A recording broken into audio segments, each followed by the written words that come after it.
Our adventure begins in dense rainforests outside Cairns, in the north of Queensland, one of Australia's most popular tourist destinations. We're part of an expedition that'll travel far from the tourist trail and into vast unspoiled regions.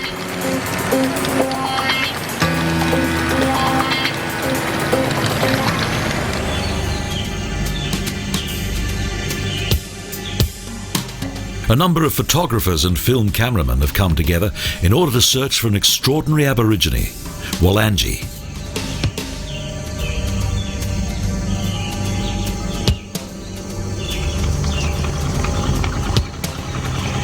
After a ranger has bid us farewell and warned us of the possible dangers that lie ahead, we're now left to fend for ourselves.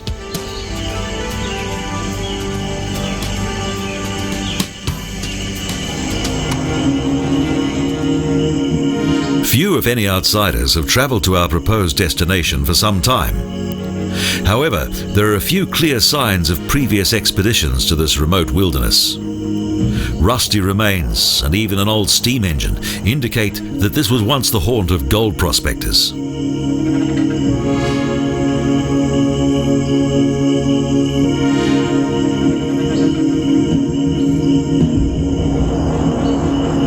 Many a pioneer has risked his life here. The search for gold was not without its dangers. Fires are quite common in Australia's forest regions. They're a natural phenomenon.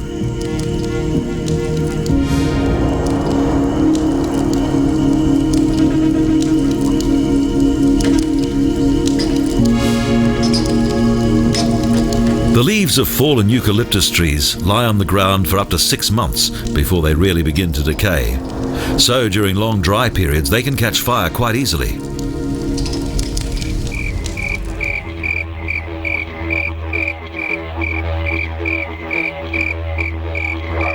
A newly ignited forest fire forces us to change direction and take an alternative route.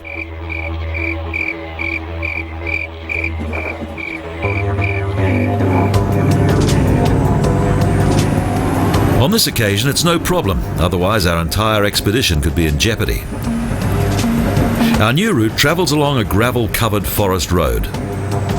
A four-wheel drive vehicle in this part of Queensland is an absolute necessity.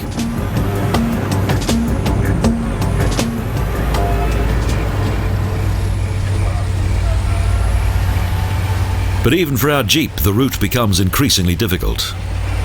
Soon we arrive at a river. Its high water level due to heavy rainfall makes it impossible for us to continue. We decide to wait until the level goes down and take the opportunity to bathe in the cool water.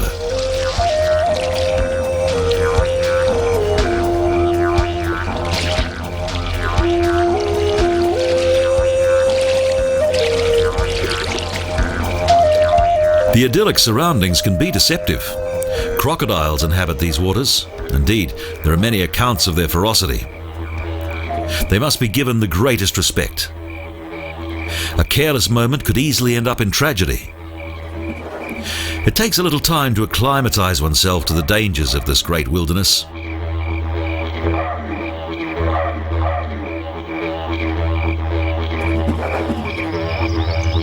Finally, we're able to cross the river and continue our journey in the north of the Cape York Peninsula.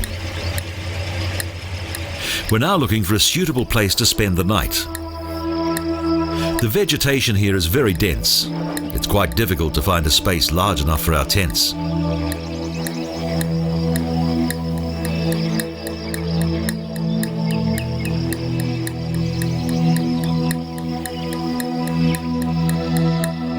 Eventually, we find a good location.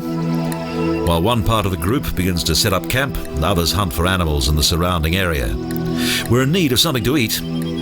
These tropical forests contain an abundance of wildlife, but not all of it makes an ideal meal.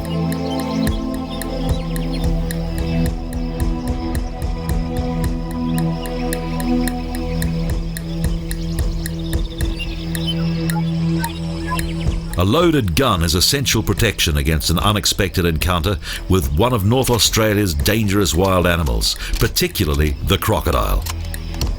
Nothing yet, and no sign of a decent meal.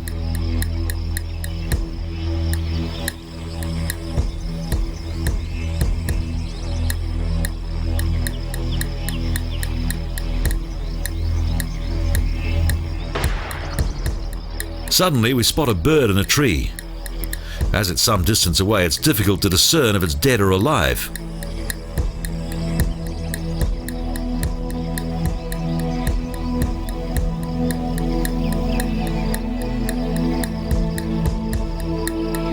On the ground we discover some interesting looking nuts, but we only look and decide not to eat them. The jungle's flora can also be hazardous. Some of the vegetation contains deadly poisons.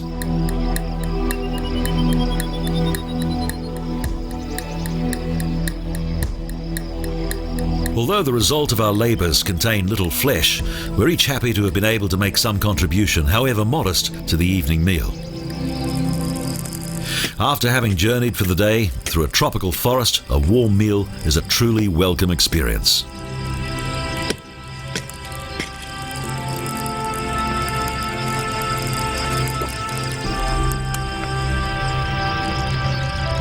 Our attempts at fishing are not as successful as we'd hoped. However, we make an exciting discovery.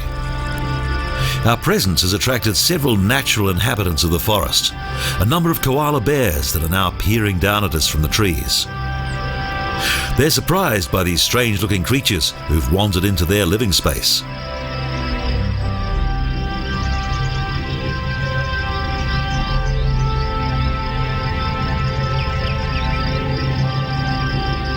Its name is quite misleading, as the koala doesn't belong to the bear family because it's a marsupial. It's mainly nocturnal.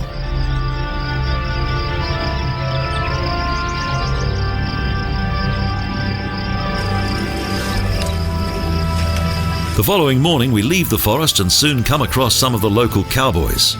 They're busy herding their animals.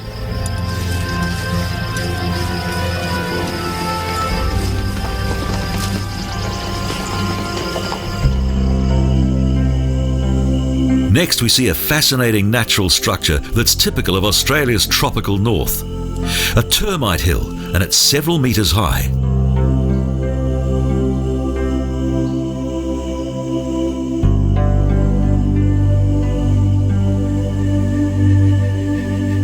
In addition to the local insects, the plants that are to be found in the southern section of Cape York Peninsula are also pretty impressive, even though the soil here is far from fertile. Agriculture is out of the question. So few have settled in this region. Most prefer to live in the more fertile areas where farming is possible.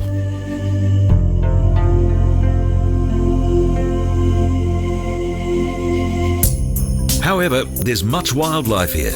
A surprising variety of birds live in the forests and lakes of this region. Some are threatened by extinction and are therefore protected species. The arduous journey into this remote region is well worth the effort, and the sight of these exotic plants is a rewarding experience.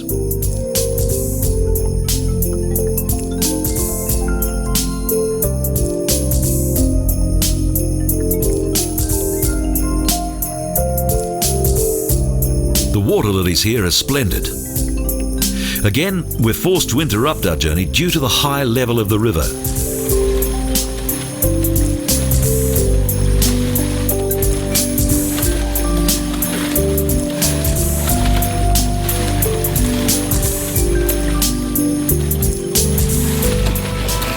But the water level soon goes down and we're able to continue our journey through the wilderness.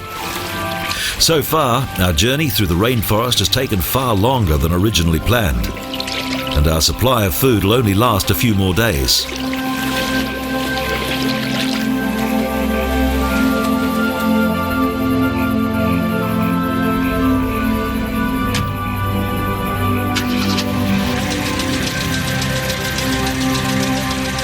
We cautiously maneuver our vehicle through the river and eventually reach the other side without too much difficulty. We continue through the forest. However, soon we encounter another problem. The Jeep isn't running correctly.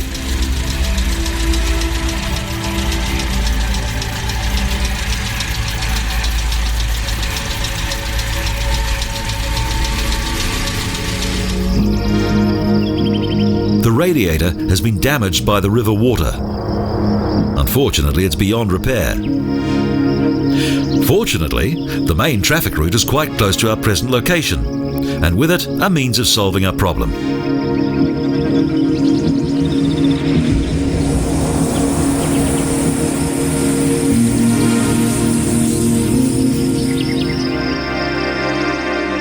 While the radiator is being repaired, we take the opportunity to explore the surrounding area. We come across a snake hanging from a branch of a eucalyptus tree.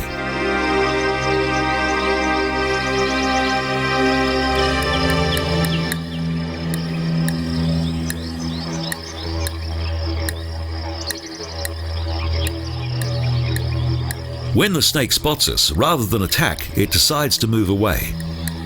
As it makes its way along the tree, some that see it have mixed feelings. Snakes can be unpredictable and extremely dangerous.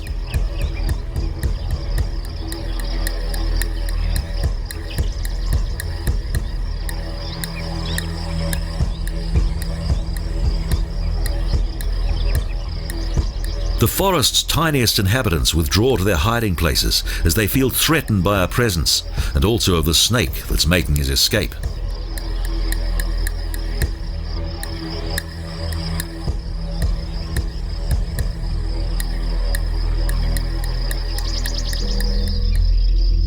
But the snake has no chance of escape. Mary is well skilled in the treatment of reptiles. She's seen that this particular snake is not poisonous. To prevent being bitten, she holds the snake firmly behind its head.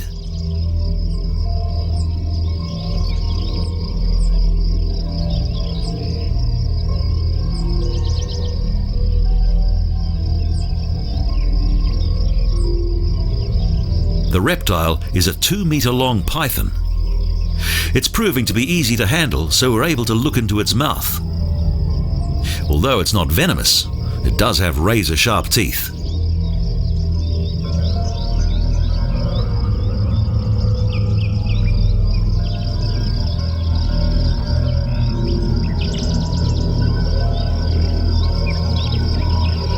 An adult python can grow up to 4 meters in length. As with all giant snakes, it can use its great strength to squeeze its prey to death.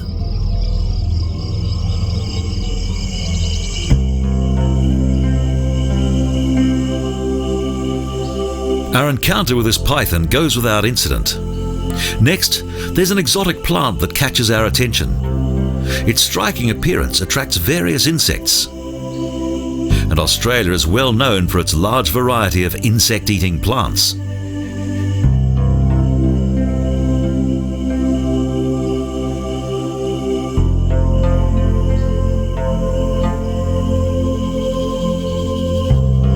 The interior of this quiver-shaped plant contains a special liquid, which it uses to poison its prey. Australia is home to around 170 varieties of sundew. The main distinguishing mark of the sundew are its tentacles that are moistened by various sticky secretions.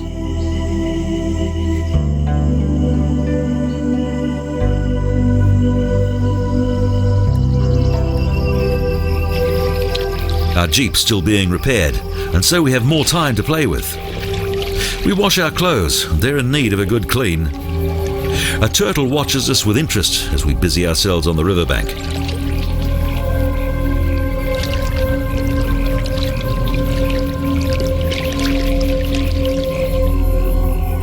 Finally, it loses interest and returns to the river, but its slow pace proves to be a disadvantage.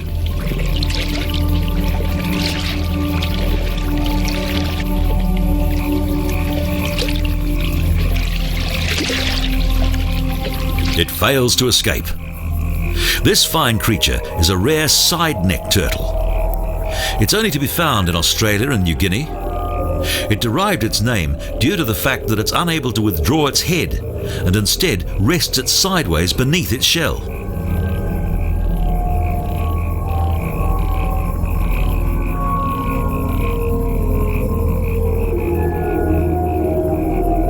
After having had a good look at the turtle, we release it. It's a bit nervous.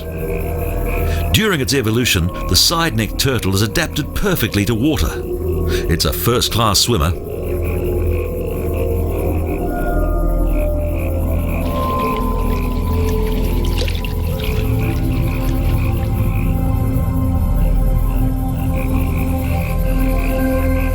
In the early morning, the turtles leave the water to enjoy the sunshine. Australia is an enchanting country. The dew shines in the light of the morning sun and sparkles like a precious work of art.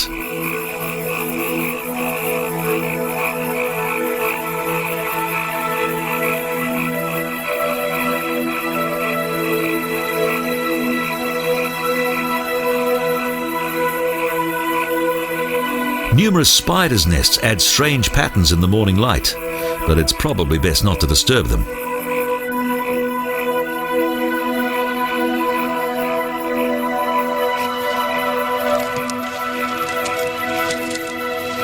The Jeep still isn't ready.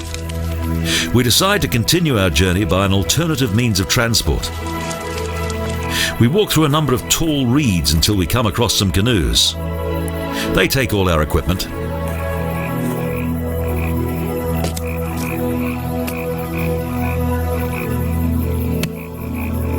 We're going to visit one of Queensland's most unique creatures. It lives in water. We move slowly as there are all kinds of hazards along the way. It's best to remain vigilant at all times.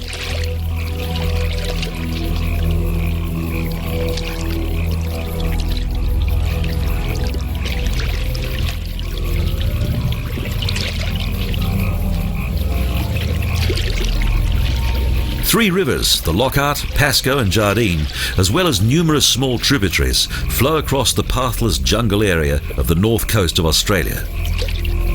The river is a habitat for a large variety of very unusual creatures.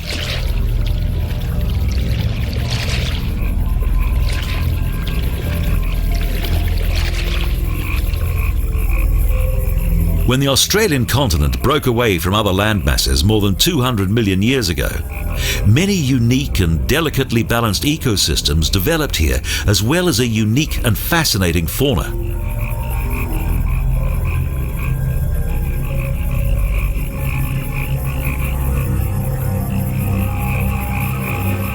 The tropical rainforests of Australia are all situated in its coastal regions.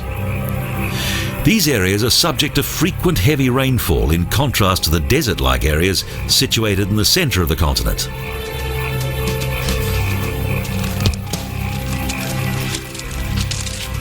Even though in recent years several forests have been cut down, this region has retained its natural appearance. The trees here have proven not to be profitable for the timber industry. These ancient forests are located some distance away from the main roads.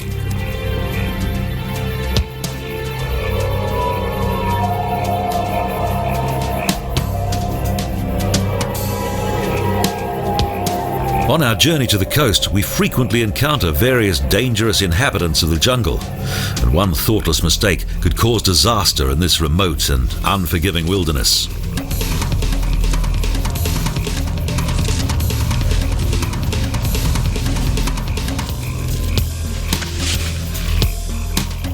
The thrill of adventure is in the air, and we attempt to swing across the river. It proves to be quite tricky, but after a few attempts we finally succeed. Better to stay out of the water there. Crocodiles inhabit these waters.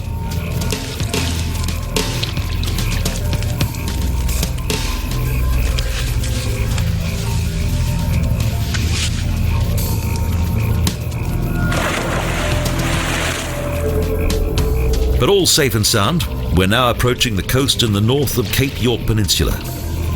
We travel cautiously, as this area is inhabited by an ancient and dangerous creature, the huge saltwater crocodile.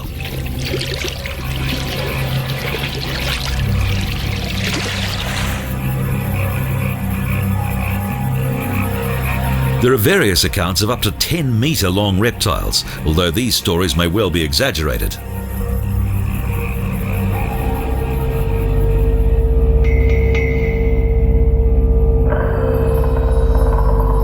The saltwater crocodile has the largest territory of all crocodiles.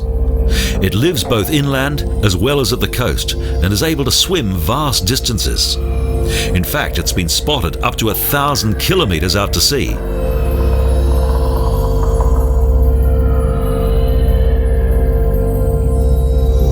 In the warm light of the sun, these intriguing reptiles display their proud side.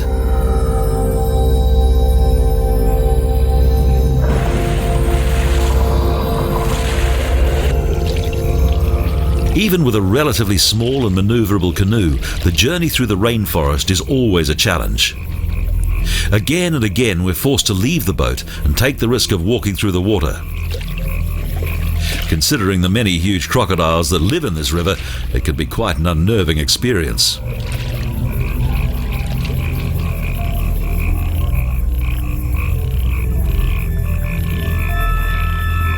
At our next stop, we come across a tiny lizard that's clinging to a tree and decide to take a closer look. To catch hold of these creatures requires a certain amount of skill, as they're very alert and move extremely quickly.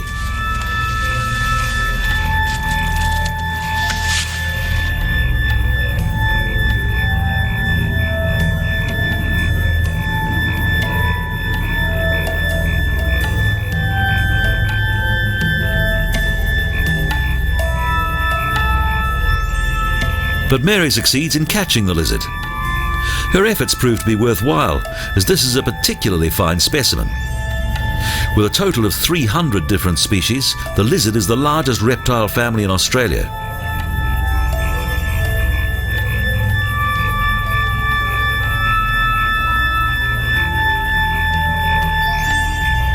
It soon gets used to us, and we're able to stroke it.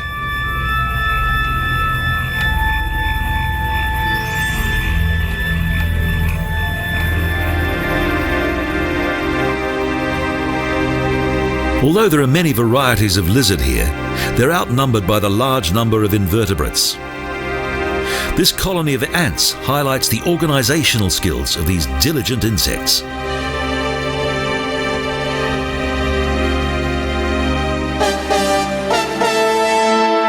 Our Jeep has now been repaired and we can continue our journey. We duly pack our equipment. We must still travel several kilometres to reach our destination on the east coast, and most of the roads will be far from perfect.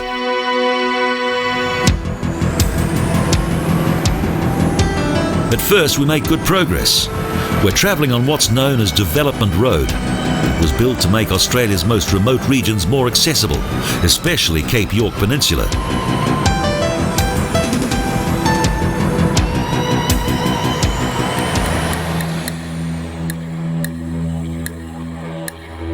But as soon as we leave this important road, we encounter our first problem. A wide river crosses our path. Seems to appear from nowhere and meanders through a dense forest. It would be much too dangerous to attempt to cross it by jeep. However, our map shows that there's a bridge.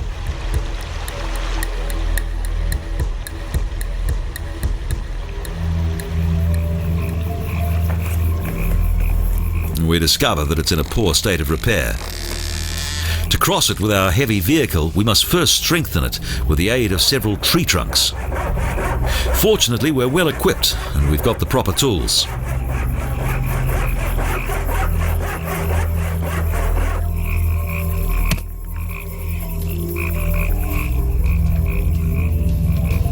Repair of the bridge proves to be far more difficult than we thought and takes a great deal of time and effort. Finally, it's completed and now follows the most dangerous part of our journey through this section of the forest. We must cross the makeshift bridge.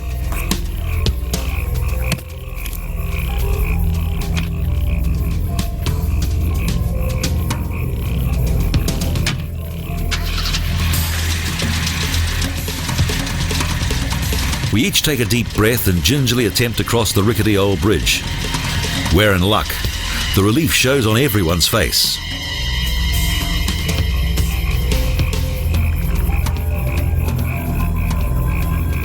This was our last major hurdle on our journey to the coast and into yet another fascinating world.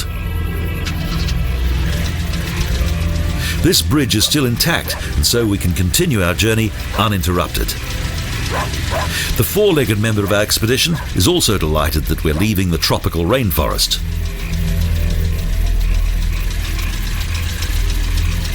The road becomes increasingly sandy. Our excitement rises.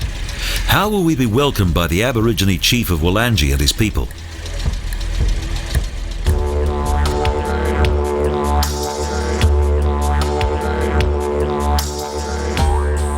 Finally, we spot the coast and the sea.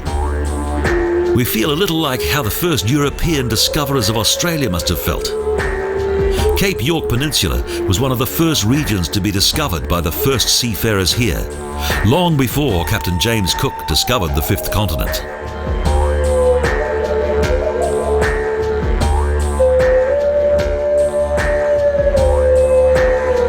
Nevertheless, the name of this northern region of Queensland is derived from this famous British explorer.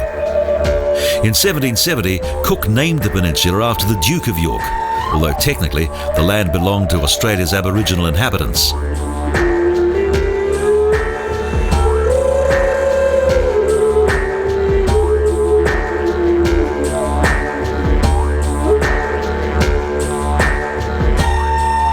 Today, the beach is calm.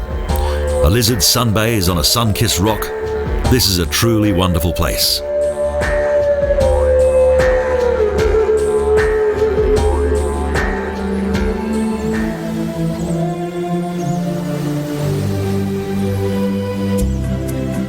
We set up camp beneath some palm trees that are situated on the picturesque beach and close to Chief Walangee, who's given us a warm welcome.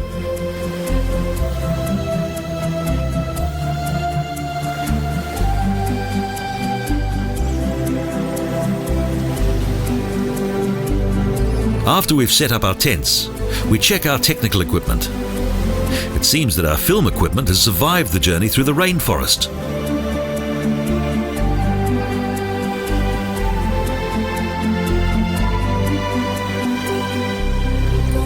We inspect our underwater equipment as we plan to explore the unique coral world of the Great Barrier Reef. But first, we want to gain an insight into the ancient way of life of the Aborigine people.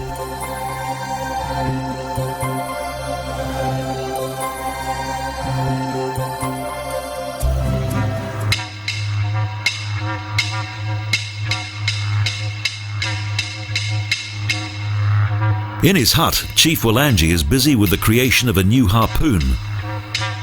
For the inhabitants of Cape York Peninsula, for thousands of years, the harpoon has been the most important hunting device.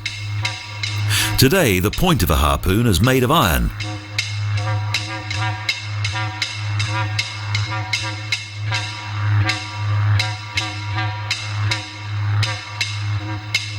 Chief Walangee is one of the last authentic hunters of this region.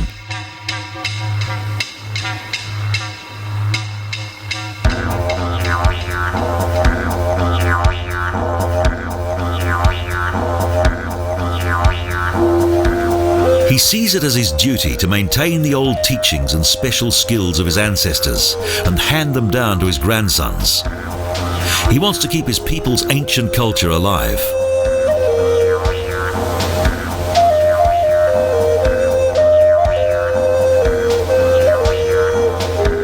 The natural beauty of some of the sea's inhabitants can be admired on the beach. It contains a number of splendid crustaceans.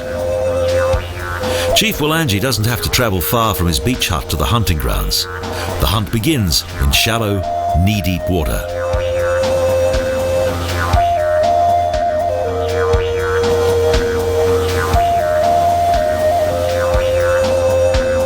At low tide, he searches between the corals of the reef. With the other end of his harpoon, he prods the ground and dislodges small stones. This isn't without danger, as this area is inhabited by several poisonous fish and snakes. Chief Walangee's next prey is a lobster, while we spot a jellyfish.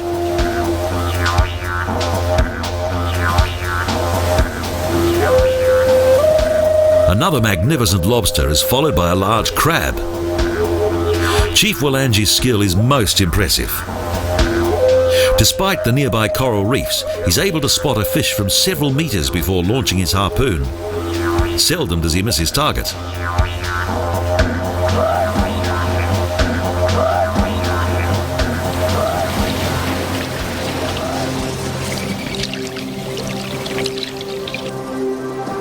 Today, he's well satisfied. He takes only as much as he needs for his daily requirements. This time, he's made a really good catch. And beneath the rocks is even more nourishment.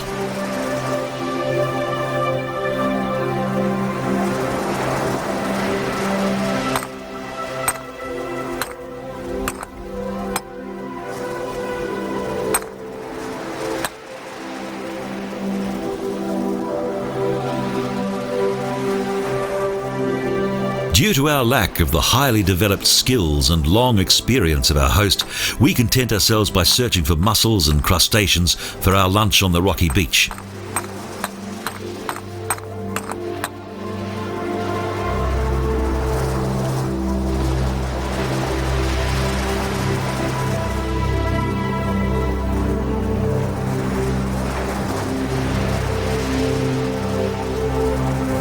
Meanwhile, Mary has been in search of fruit and soon becomes acquainted with a really strange insect that's clearly obsessed by its appearance.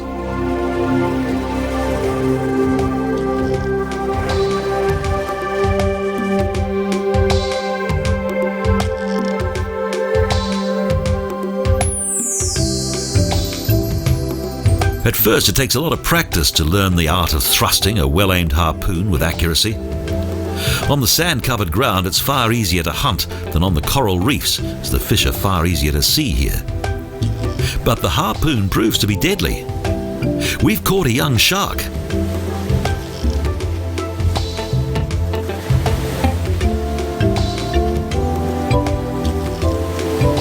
This'll make for a satisfying meal. The fire is already lit, so nothing stands in the way of a tasty serving of grilled seafood. The shells are difficult to open, but well worth the effort. Our lunch is a gourmet's delight.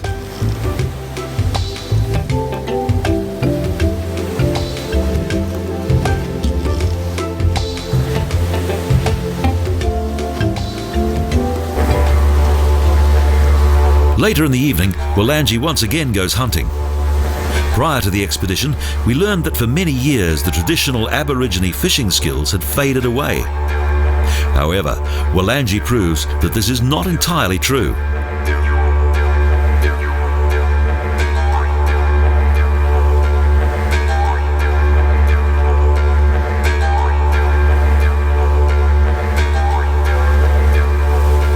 The most recent assistance programs of the Australian government for the Aboriginal people have caused many Aborigines to abandon their ancient traditions and way of life and replace them with a contemporary lifestyle.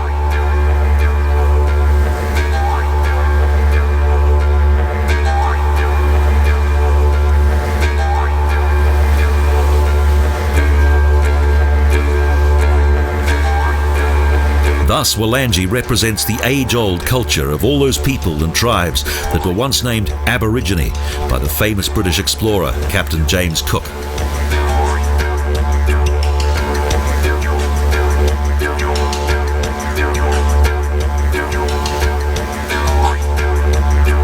But this collective name does not really relate to the cultural richness of Australia's indigenous tribes. They speak around 150 languages. And when this continent was first discovered by European seafarers more than 300 years ago, there were even more.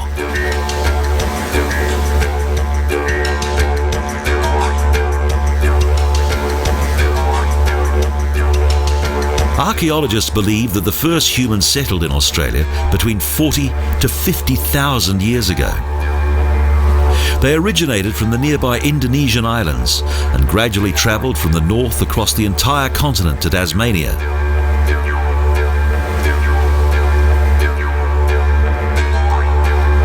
Walangee proudly displays his catch. He's had a good day.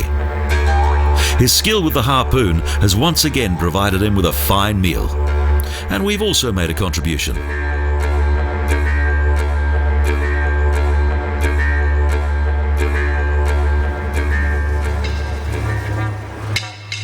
Further inland, we managed to spot an insect that's well camouflaged. It has a long, thin body. It's a stick insect.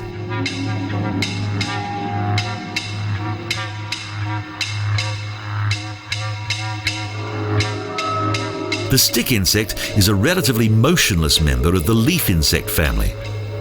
They can grow up to 28 centimetres in length.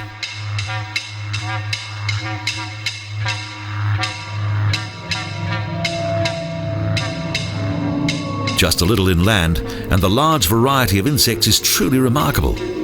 This Australian hornet is a yellow jacket and lives a solitary existence.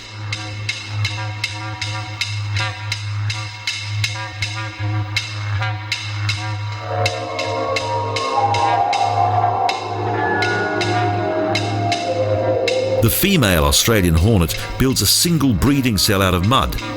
After laying its eggs, it seals the nest.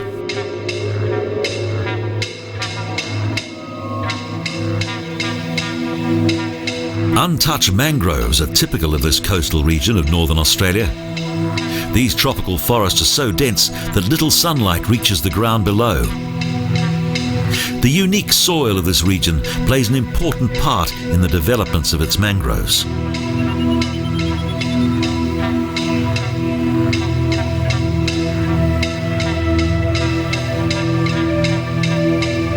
Due to the high salt content and small amount of oxygen in the earth, the mangrove forests consist of only a tiny number of unique plants and trees.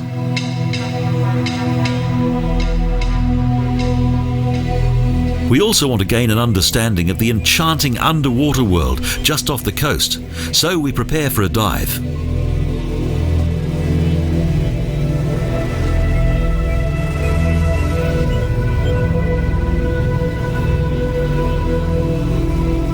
We leave the beach behind us in our boat and soon reach one of the most famous diving sites in the world, the Great Barrier Reef.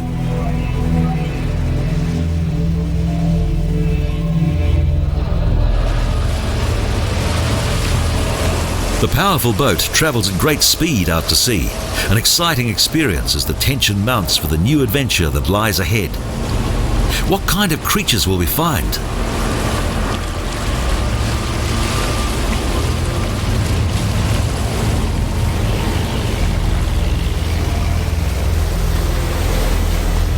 We make a short stop on a tiny island that's more like a sandbank.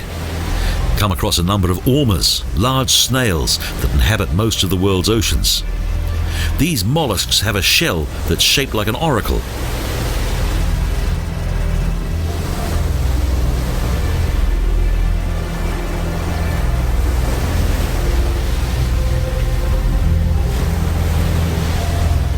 There are 100 different kinds of ormers around the world, and it's considered to be a delicacy in many parts of Asia.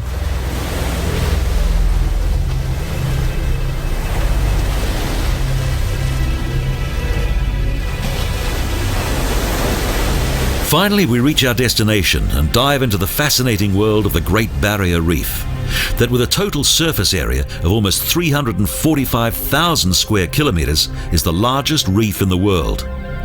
The mussels here are huge. They can measure over 1 metre and weigh up to 300 kilograms.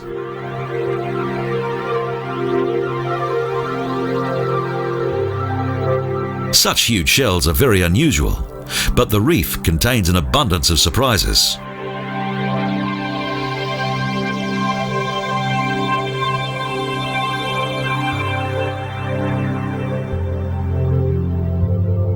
Big swarms of young barracudas encircle us curiously.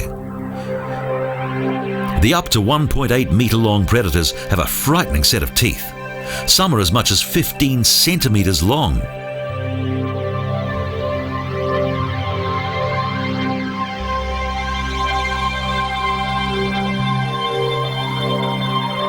Even Captain Cook was familiar with the Great Barrier Reef. However, his relationship with it proved to be far from pleasant, as his ship, the Endeavour, ran aground on a reef in June 1770. He almost completely lost his ship, but after a month he was able to continue his journey.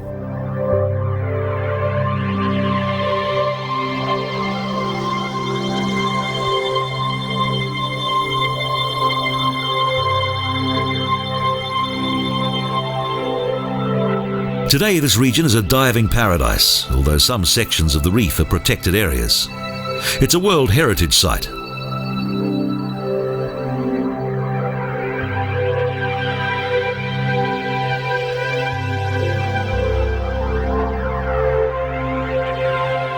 Even today, the Great Barrier Reef that is located on the eastern edge of the Australian continent continues to expand. It extends for more than 2,300 kilometres. It's not a single structure and is in fact made up of several reefs.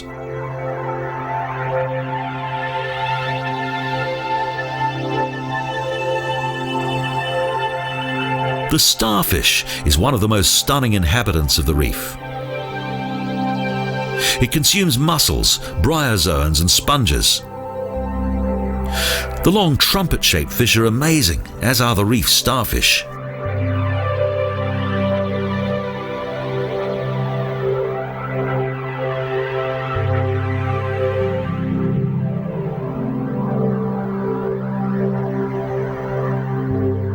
The vast abundance of life on the reef also includes an impressive amount of flora.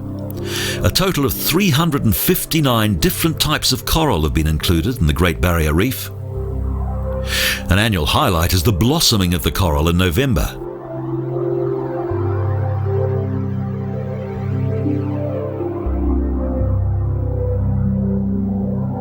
Their encounter with the extraordinary inhabitants of this fairy tale-like underwater world is an unforgettable experience for the divers.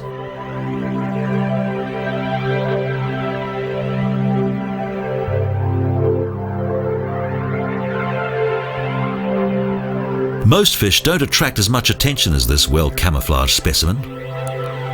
The multifarious sights that are to be found here give divers the impression that they're swimming in a huge aquarium full of colourful fish and exotic creatures. It all seems like a fantastic and surreal world.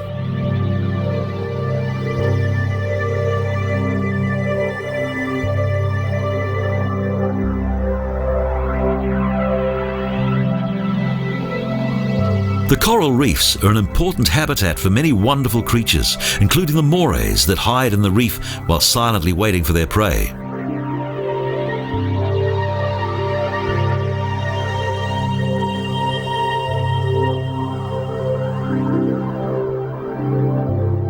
For the divers, these 3-metre-long and eel-like bony fish look quite threatening due to their open mouth.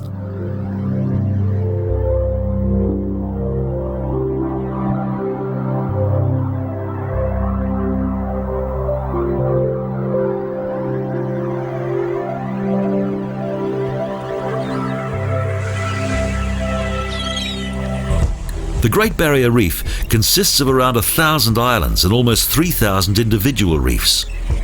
Some of the islands are open to the public. We visit one of them. Several gulls have settled here. Here they can build their nests in a secure environment.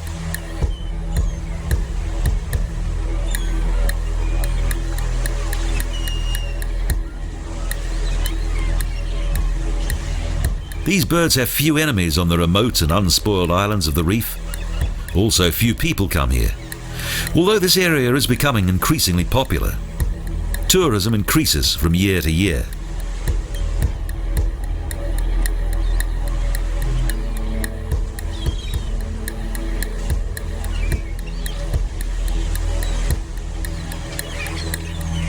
A total of 215 species of bird have been recorded on the Great Barrier Reef.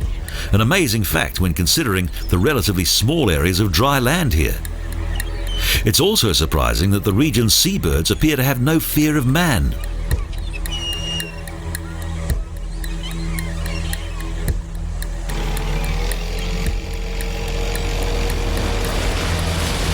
Yet another attraction waits for us on the journey across the northeast of Australia. The hunt for a dugong, the last remaining member of the fork-tailed sea cow family. For years, Walangee has been unable to hunt for this creature as he doesn't possess a boat.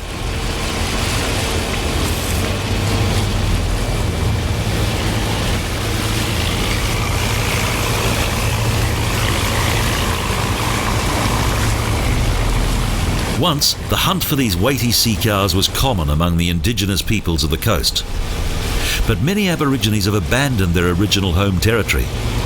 Thus, Walangee continues his people's age-old traditions on his own.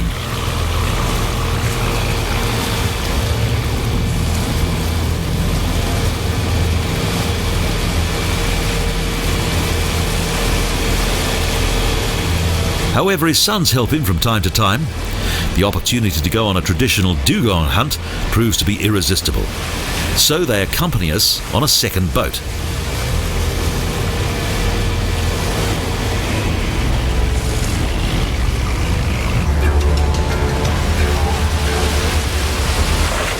Suddenly, Walangee, armed with his harpoon, jumps into the water.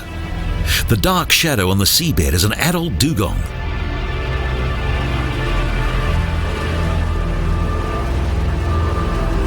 With the aid of a lengthy, strong rope, Walangee and his sons bring the wounded sea mammal under control. The commercial hunting of these creatures is strictly forbidden. But for one species, legal protection came too late. Sadly, the Steller's sea cow became extinct in the 18th century.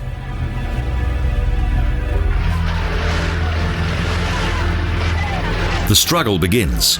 It takes a lot of strength and patience to keep the 300-kilogram colossus submerged.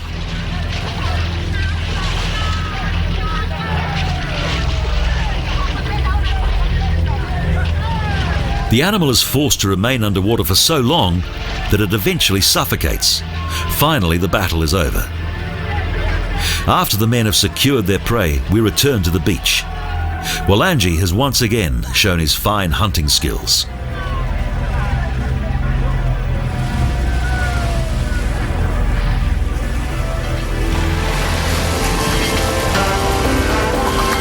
Normally, the hunting of sea cows is prohibited. Only the aborigine is allowed to do so, as they only kill a small number of these animals, so don't endanger the survival of the species.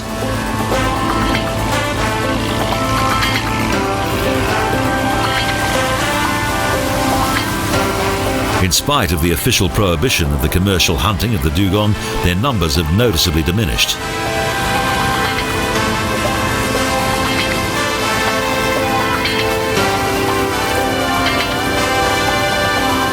Next, we arrive at the coastline of the Cape York Peninsula and the beach that is home to Walangee.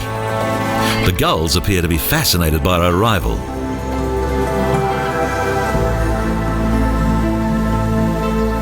The birds are eager to see if we have any food. An easy meal's always welcome.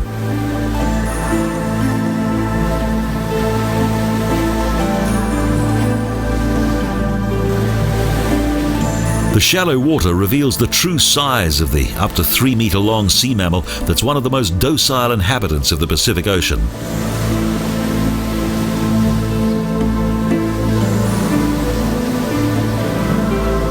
The lower lip and various other sections of its palate are covered by thick horny plates. Thus the dugong is able to take hold of various plants and uproot them with its powerful upper lip. Now the weighty animal must be brought onto land.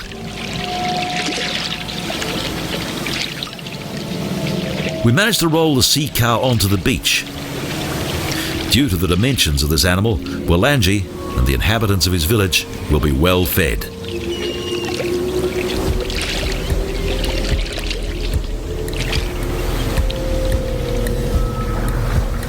News of the dugong spreads quickly throughout the village. The first villagers arrive on the beach with their domestic animals.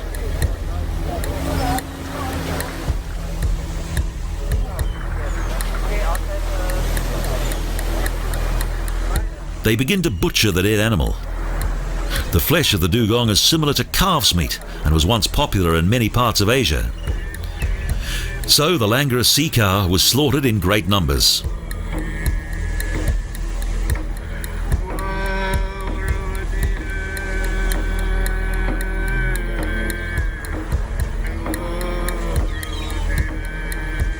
In many regions, such as the Maldives and other groups of islands in the Indian Ocean, the dugong has become nearly extinct.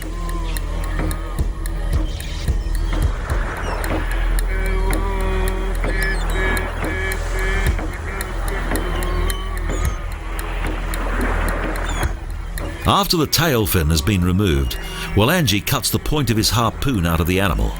Nothing is wasted.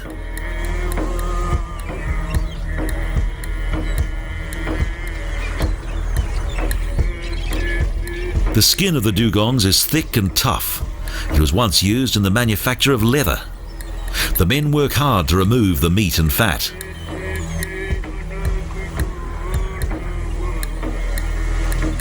The knives must be sharpened repeatedly.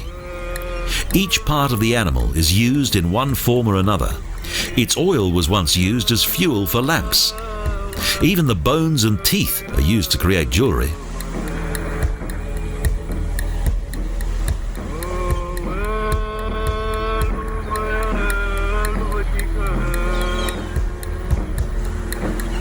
The gulls now feed on what remains and find some nourishment for themselves.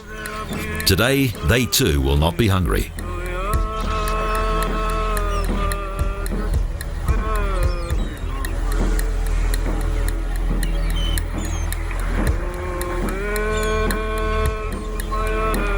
To catch a dugong is now, even for an aborigine, a rare occurrence. Although they're the only Australians who are permitted to hunt the sea cow and thus maintain one of their ancient traditions.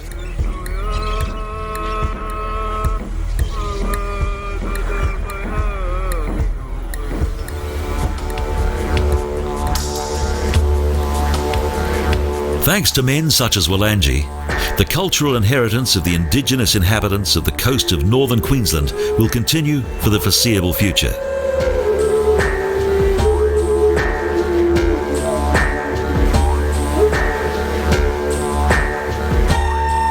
For us, it's now time to say goodbye. But the wonderful memories of this expedition in the homeland of Walangee and his people will stay with us forever.